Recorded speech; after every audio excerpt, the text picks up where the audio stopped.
Hi അസ്സലാമു അലൈക്കും പ്രിയ കൂട്ടുകാരെ. നമ്മുടെ നാടും പരിസരവുമൊക്കെ കൊറോണ വൈറസിൻ്റെ ഭീതിയിലാണ്. സുരക്ഷയുടെ ഭാഗമായി നമ്മുടെ മദ്രസകളും അതുപോലെ തന്നെ സ്കൂളുകളൊക്കെ അടച്ചിട്ടിരിക്കുകയാണല്ലോ. പ്രത്യേകിച്ചും പരീക്ഷകളൊക്കെ അടുത്ത ഈ കാലഘട്ടത്തിൽ നഷ്ടപ്പെട്ടു പോയ ക്ലാസ്സുകളൊക്കെ എങ്ങനെ വീണ്ടെടുക്കും, അതുപോലെ തന്നെ അധ്യാപകരിൽ നേരിട്ട് കേൾക്കാൻ കഴിയാത്ത ക്ലാസ്സുകളൊക്കെ എങ്ങനെ പരീക്ഷയ്ക്ക് വേണ്ടി തയ്യാറെടുക്കുമെന്ന ആശങ്കയിലാണ് നമ്മുടെ വിദ്യാർത്ഥികളും രക്ഷിതാക്കളും അധ്യാപകരും. സാങ്കേതിക വിദ്യ ഇത്രയേറെ പുരോഗമിച്ച ഈ ഒരു കാലഘട്ടത്തിൽ നഷ്ടപ്പെട്ടു പോയ പാഠഭാഗങ്ങൾ എങ്ങനെ നിങ്ങൾക്ക് വീണ്ടെടുക്കാനാകും എന്നതിൻ്റെ ഒരു പരിഹാരമായിട്ടാണ് സബക്ക് നിങ്ങളുടെ മുമ്പിലേക്ക് എത്തുന്നത്. പ്രത്യേകിച്ച് മദ്രസ പൊതുപരീക്ഷാ ക്ലാസ്സുകളായ 5, 7, 10, 12 ക്ലാസ്സുകളിലെ മുഴുവൻ പാഠഭാഗങ്ങളും നിഷ്പ്രയാസം പഠിച്ചെടുക്കാൻ കഴിയുന്ന വിധത്തിൽ വളരെ സിമ്പിളായിട്ട് സരസമായി എന്നാൽ ലളിതമായിട്ട് പഠിക്കാൻ കഴിയുന്ന ട്യൂട്ടോറിയൽ ഇന്നു മുതൽ നിങ്ങൾക്ക് വിവിധ ദിവസങ്ങളിലായി നേരിട്ട് കാണാൻ കഴിയും.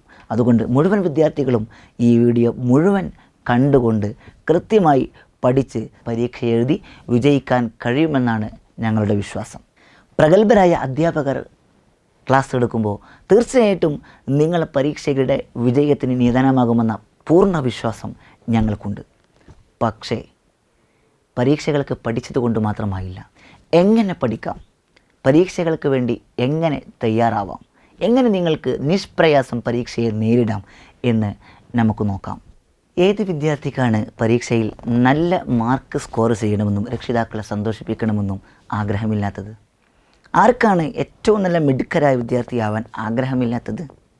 എല്ലാവരും ഉള്ളിൻ്റെ ഉള്ളിൽ, നിങ്ങൾ എത്ര പഠിക്കുന്ന വിദ്യാർത്ഥിയാണെങ്കിലും പഠിക്കാൻ വളരെ പിന്നിലാണ്, മോശമാണെങ്കിൽ പോലും ഓരോ വിദ്യാർത്ഥികളെയും ഉള്ളിൻ്റെ ഉള്ളിൽ എനിക്കൊന്ന് ഉഷാറാവണം, എനിക്ക് നല്ല മാർക്ക് സ്കോർ ചെയ്യണമെന്ന ആഗ്രഹമായിരിക്കും ഉണ്ടാവുക. നമ്മുടെയൊക്കെ ചെറിയ അധ്യാപന പരിചയത്തിൻ്റെ വെളിച്ചത്തിൽ പറയുകയാണെങ്കിൽ നമുക്ക് വിദ്യാർത്ഥികളെ മൊത്തത്തിൽ 3ആയി തിരിക്കാം. ഒന്നാമത്തെ വിഭാഗം എന്ന് പറയുന്നത് പഠിക്കണമെന്ന് നല്ലവണ്ണം ആഗ്രഹമുണ്ടാകും, എന്നാൽ അവർ നല്ലവണ്ണം കഠിന പരിശ്രമം അവർ ചെയ്യുകയും ചെയ്യും, അവർ നല്ല മാർക്ക് സ്കോർ ചെയ്യും. രണ്ടാമത്തെ വിഭാഗം എന്ന് പറയുന്നത് അവർക്ക് നല്ല പഠിക്കണമെന്നും നല്ല സ്കോർ ചെയ്യണമെന്നും ആഗ്രഹമുണ്ടാവും, പക്ഷേ അവർക്ക് റിസ്ക് എടുക്കാൻ വയ്യ. അഥവാ സുബഹിൻ്റെ ശേഷമുള്ള ഉറക്കം ഒഴിവാക്കാൻ കഴിയില്ല, കളികൾ ഒഴിവാക്കാൻ കഴിയില്ല, ഫങ്ഷൻസ് അവർക്ക് ഒഴിവാക്കാൻ കഴിയില്ല, പക്ഷേ ഉള്ളിൻ്റെ ഉള്ളിൽ ആഗ്രഹം നല്ലവണ്ണം പഠിക്കണമെന്നായിരിക്കും. മൂന്നാമത്തെ ഒരു വിഭാഗം ആളുകളുണ്ട്. അവരുടെ പ്രത്യേകത എന്തെന്ന് വെച്ചാൽ നല്ലവണ്ണം പഠിക്കണമെന്ന് ആഗ്രഹമുണ്ടാവും, പക്ഷേ അവർ ഉള്ളിൻ്റെ ഉള്ളിൽ തെറ്റിദ്ധരിപ്പിക്കപ്പെട്ട കാര്യമുണ്ട്. എനിക്കൊരിക്കലും അങ്ങനെയൊന്നും ആവാൻ കഴിയില്ല, എനിക്കൊന്നും പഠിക്കാൻ കഴിയില്ല, എനിക്കൊന്നും പഠിക്കാനുള്ള ബുദ്ധിയില്ല എന്ന് ആരോ അവരെ തെറ്റിദ്ധരിപ്പിച്ചിട്ടുണ്ട്. അതുകൊണ്ട് അവർ സ്വയം പഠിക്കുകയില്ല. ആരെങ്കിലുമൊക്കെ പഠിക്കാൻ മുതിർന്നാൽ അവരെ പഠനത്തിൽ നിന്നും പിന്നോട്ടടിപ്പിക്കുകയും പിന്തിരിപ്പിക്കുകയും ചെയ്യും. എന്നിങ്ങനെ 3 വിഭാഗം വിദ്യാർത്ഥികളെ നമുക്ക് കാണാൻ കഴിയും. ഈ 3 വിഭാഗം വിദ്യാർത്ഥികളെ ഇവിടെ പറയാനുള്ള കാരണം നമുക്ക് 2 പോർഷൻ എടുത്തു നോക്കാം. 3 വിഭാഗം വിദ്യാർത്ഥികൾക്കും ഒന്നാമത്തെ പോർഷൻ പഠിക്കണമെന്ന ആഗ്രഹമുണ്ട്, പക്ഷെ അതിൻ്റെ ബേസിൽ അവർ ചെയ്യുന്ന കാര്യങ്ങൾ വ്യത്യസ്തമാണ്. ഒന്നാമത്തെ വിഭാഗം ശരിക്കും പഠിക്കണമെന്ന് ആഗ്രഹമുണ്ട്, അവർ പഠിക്കും. രണ്ടാമത്തെ വിഭാഗം പഠിക്കണം ആഗ്രഹമുണ്ട്, അവർക്ക് റിസ്ക് എടുക്കാൻ വയ്യ, പഠിക്കില്ല. മൂന്നാമത്തെ വിഭാഗം പഠിക്കണം നല്ലോണം ആഗ്രഹമുണ്ട്, പക്ഷെ അവർ മനസ്സിൽ തെറ്റിദ്ധരിച്ചിട്ടുണ്ട് അവർക്കതിന് കഴിയില്ല എന്ന്, എന്നെക്കൊണ്ടാവില്ല എന്ന്, അതുകൊണ്ട് അവർ പഠിക്കുകയുമില്ല, പഠിക്കുന്നവരെ അവർ പഠനത്തിൽ നിന്ന് പിന്തിരിപ്പിക്കുകയും ചെയ്യും. എന്നിങ്ങനെ 3 വിഭാഗം ആളുകളാണ്.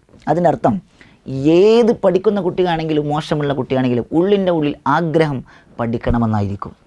അതുകൊണ്ട് പഠിക്കാൻ ആഗ്രഹം മാത്രമുണ്ടായതുകൊണ്ട് വല്ല കാര്യവുമുണ്ടോ? ഇല്ല എന്ന് തന്നെയാണ് ഉത്തരം. പക്ഷേ കുറച്ച് കാര്യങ്ങൾ കൂടി അതിൻ്റെ കൂടെ ചെയ്യേണ്ടതുണ്ട്. ആദ്യമായി ഒരു 3 ചോദ്യമാണ് എനിക്ക് ചോദിക്കാനുള്ളത്. നിങ്ങൾ പഠിക്കാൻ തയ്യാറെടുക്കുമ്പോൾ ഈ 3 ചോദ്യം നിങ്ങളുടെ മനസ്സിലുണ്ടായിരിക്കണം.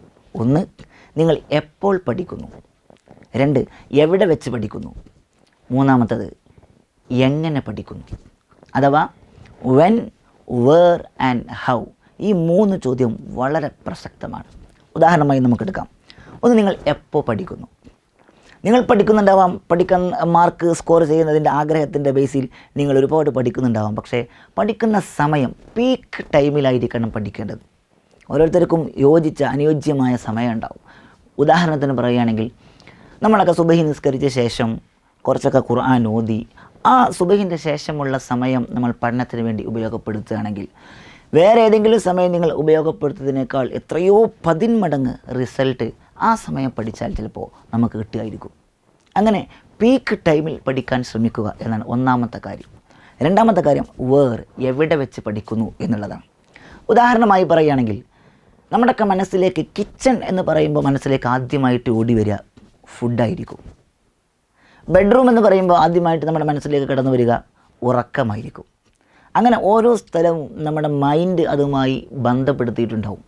അതുകൊണ്ട് പഠിക്കാൻ ഇരിക്കുമ്പോൾ നമ്മൾ ആദ്യമായി ശ്രദ്ധിക്കേണ്ടത് എവിടെ വെച്ച് പഠിക്കുമെന്നുള്ളതാണ്. നിങ്ങൾ ഡൈനിങ് ഹാളിൽ ഇരുന്ന് പഠിക്കുകയാണോ, നിങ്ങളുടെ മനസ്സിൽ ഫുഡുമായി ബന്ധപ്പെട്ട കാര്യങ്ങൾ, ചിന്തകൾ വന്നിട്ടുണ്ടായിരിക്കും. അതുപോലെ തന്നെ നിങ്ങൾ ബെഡ്റൂമിൽ വെച്ച് പഠിക്കുകയാണെങ്കിൽ നിങ്ങളെ മനസ്സിനുള്ളിൽ ഉറക്കവുമായി ബന്ധപ്പെട്ട കാര്യങ്ങളായിരിക്കും നിങ്ങൾ വരിക. അപ്പോൾ ഏറ്റവും കൂടുതൽ ശ്രദ്ധിക്കേണ്ട കാര്യം, നിങ്ങൾ പഠിക്കാൻ ഒരു സ്റ്റഡി റൂം നിങ്ങൾക്കുണ്ടെങ്കിൽ അത് ഏറ്റവും നല്ലതായിരിക്കും. അഥവാ പഠനവുമായി ബന്ധപ്പെട്ട അറ്റ്മോസ്ഫിയർ, അതുമായി ബന്ധപ്പെട്ട എൻവയോൺമെൻറ്റുള്ള ഒരു മുറിയിലാണ് നിങ്ങൾ പഠിക്കുന്നതെങ്കിൽ ഏറ്റവും നല്ല കാര്യമായിരിക്കും. മൂന്നാമത്തെ കാര്യം എങ്ങനെ പഠിക്കുന്നു എന്നുള്ളതാണ്. എങ്ങനെ പഠിക്കുന്നു എന്ന് ചോദിക്കുമ്പോൾ പല വിദ്യാർത്ഥികൾക്കും പല രീതിയിലായിരിക്കും പഠിക്കാൻ കഴിയുക. ചില ആളുകൾ പഠിക്കുമ്പോൾ അവർക്ക് ഒച്ചയിട്ട് ശബ്ദമെടുത്ത് പഠിക്കേണ്ടി വരും. ചില ആളുകൾക്ക് മൗനിയായിട്ട് ഒരു ഡിസ്ട്രാക്ഷനോ ഡിസ്റ്റർബൻസോ ഇല്ലാതെ തന്നെ വളരെ മൗനിയായിട്ട് പഠിക്കാൻ കഴിയും. ചില ആളുകൾക്ക് എന്തെങ്കിലും കണ്ടിട്ടായിരിക്കും പഠിക്കാൻ കഴിയുക. അങ്ങനെ വിവിധമായ രീതിയിലുള്ള പഠന ടേസ്റ്റുകളായിരിക്കും ഓരോ വിദ്യാർത്ഥികൾക്ക് ഉണ്ടായിരിക്കുക. മൾട്ടിപ്പിൾ ഇൻ്റലിജൻസ് എന്നൊക്കെ നമ്മൾ പറയും. 8 തരം ബുദ്ധികളായിരിക്കും ഉണ്ടായിരിക്കുക. ഈ 3 കാര്യവും പഠനത്തിൻ്റെ വിഷയത്തിൽ വളരെ പ്രധാനപ്പെട്ട ഒരു കാര്യമാണ്. ഇനി നമുക്ക് നോക്കാം, ഒരാൾ പഠിക്കാൻ തുടങ്ങുമ്പോൾ അദ്ദേഹം പഠിക്കേണ്ട രീതി ട്രയാങ്കിൾ മെത്തേഡ് ഓഫ് ലേണിംഗ് എന്ന് പറയും. അഥവാ 3 രീതിയിലാണ്, 3 സ്റ്റെപ്പുകളാണ് പഠനത്തിന് സാധാരണയായി നമ്മൾ പറയാറുള്ളത്. ഒന്നാമത്തേത് സെൽഫ് റീഡിങ്, അഥവാ നമ്മൾ പാഠഭാഗം പഠിക്കാൻ തുടങ്ങുമ്പോൾ മനസ്സിലാകുന്ന വിധം സ്വന്തമായിട്ട് വായിക്കുക. സെൽഫ് റീഡ്, വായിക്കുക എന്ന ഒന്നാമത്തെ സ്റ്റെപ്പ്. അത് കഴിഞ്ഞിട്ട് വേണം നമ്മൾ മൈൻഡ് റീഡിങ്ങിലേക്ക് പോകാൻ.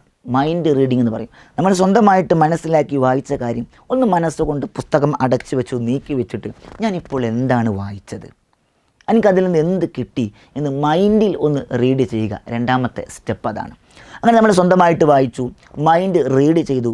മൂന്നാമതായി ചെയ്യേണ്ട കാര്യം, നമ്മൾ ചെറിയൊരു ഒരു ഒരു പോക്കറ്റ് ഡയറിയോ ഒരു ബുക്ക്ലെറ്റോ എടുത്തിട്ട് നമ്മൾ ആ പഠിച്ച കാര്യം, മനസ്സിൽ ഉള്ള ആ കാര്യം ഷോർട്ട് നോട്ടുകളായിട്ട് എഴുതി വെക്കുകകൂടി ചെയ്താൽ വളരെ പെർഫെക്റ്റായിട്ട് ഒരിക്കലും നിങ്ങൾക്കത് മറന്നു പോവാതിരിക്കാൻ സഹായകമാകും.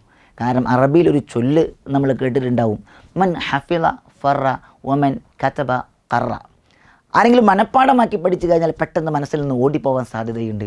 പക്ഷേ ആ മനഃപ്പാഠമാക്കിയ കാര്യം ഒന്ന് എഴുതി കൂടി വെച്ച് കഴിഞ്ഞാൽ അത് മനസ്സിൽ സ്ഥിരമായിട്ട് അവിടെ പെർമനൻ്റായിട്ട് ഇരിക്കുമെന്നുള്ളതാണ്.